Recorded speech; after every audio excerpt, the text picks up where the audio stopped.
Hello and welcome. Today I'm going to show you how to disable zombie respawn in Project Zomboid.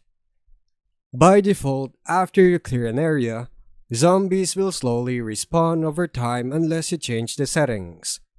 The key setting here is respawn hours, which controls how often cleared areas are eligible to refill with undead. To turn it off, start a custom sandbox game. Click Next until you see the Sandbox Options screen.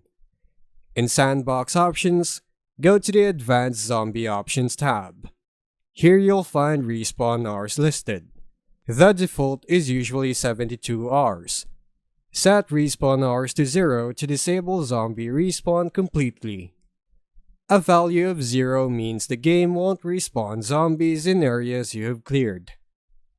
If you want even less undead movement, you can also set redistribute hours to 0. This stops zombie migration into cleared areas as well. Once you have set respawn hours to 0 and adjusted anything else you want, start the game with those sandbox settings.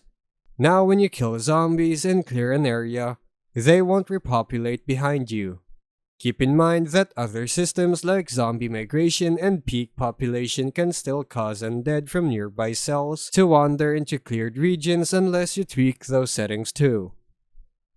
And that's how you disable zombie respawn in Project Zomboid. Thanks for watching.